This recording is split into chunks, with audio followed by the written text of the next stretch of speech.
Այս ամսվա ընթացքում արդեն երկրորդ անգամ է Եվրամիության ընդլայնման հարցերով հանձնակատարը այցելում Հայաստան։ Մարթա Կոսը ընդգծում է, որ Հայաստան-Եվրամիություն հարաբերությունները դինամիկ զարգացում ունեն եւ այս այցելությունները վկայում են Հայաստանի եւ Եվրամիության ակտիվ ու արդյունավետ համագործակցության մասին։ Այս մասին նա նշեց Շիրակի պետական համալսարանում կազմակերպված հանդիպմանը։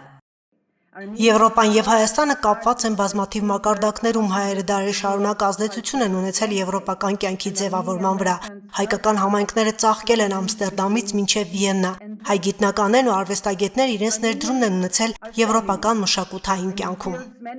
Եվրամիությունը Հայաստանում ընդլայնում է համագործակցության շրջանակը նաև գիտակրթական ոլորտում, տարբեր ծրագրերի ֆինանսավորմամբ ակտիվացնելով միջբուհական կապերը ու արդյունավետ հարթակները ստեղծում ուսանողների կրթական, մշակութային ծրագրերի փոխանակման համար, իսկ ճամփորդությունները ավելի հեշտ դարձնելու ուղիղ ճանապարհը Եվրամիության վիզաների ազատականացման գործընթացն է, շեշտեց Եվրամիության ընդլայնման հարցերով հանձնակատարը եւ հույս ունի, որ Հայաստանը մոտ ապագայում կունենա առաջընթաց այս ոլորտում։ Այն հնարավորություններ կստեղծի երիտասարդների համար ոչ միայն ճամփորդելու, նաև եվրոպական լավագույն ուսումնական հաստատություններում սովորելու համար։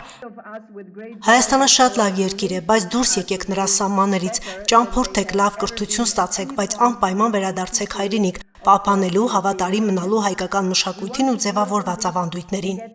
Հանդիպմանը Եվրամիության պաշտոնյան անդրադարձավ տարածաշրջանային հարցերին, հյուսիսում եւ հարավում ընթացող պատերազմական իրավիճակներում հարավային Կովկասով անցնող առևտրային ուղիները դառնում են առավել կարևոր, քան երբևէ, նկատում է հանձնակատարը, նշելով, թե որքան կարևոր է ունենալ վստահելի գործընկերներ եւ բարեկամներ, եւ ըստ նրա Հայաստանը հենց այդպիսին է ընկալվում։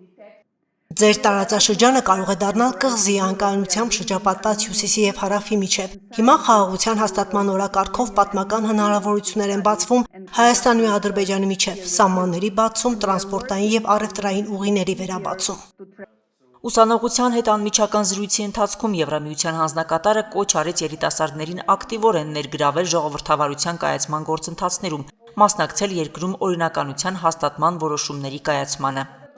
Ազատության պաշտպանության համար արժե պայքարել եւ դրա հիմքերը ակտիվ քաղաքացիական հասարակությունն է, ուժեղ անկախ լրատվամիջոցները, ամուր ժողովրդավարական ինստիտուտները։ Այդ պատճառով է Եվրոպական միությունը աջակցում ձեր երկրում քաղաքասարակության կայացմանը։ Եվրամիության ընդլայնման հարցերով հանձնակատարի գլխավորած պատվիրակությունը եղավ նաև Գյումրիի կենտրոնական հին շուկայի տարածքում։ Այստեղ Թումո ստեղծարար կենտրոնի նախաձեռնությամբ եւ Եվրամիության ֆինանսական աջակցությամբ նախատեսվում է միջազգային խոհարարական դպրոց հիմնել։ Հանձնակատարին հետաքրքրեց նախկին գյուղմթերքի շուկայի ստեղծման պատմությունը։ Հանձնակատարին ավելի հետաքրքիր էր, թե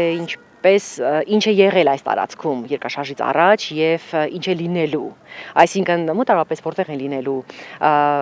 պավիլյոնները, ինչպես է լինելու դպրոցը խորհրդական, որտեղ հասկանում ենք, որ ծրագրի հիմքը կրթությունն է եւ խորհրդական դպրոցն է։ Իհարկե իր մեջ ներառում է նաեւ այս ընդհանուր էկոհամակարգը։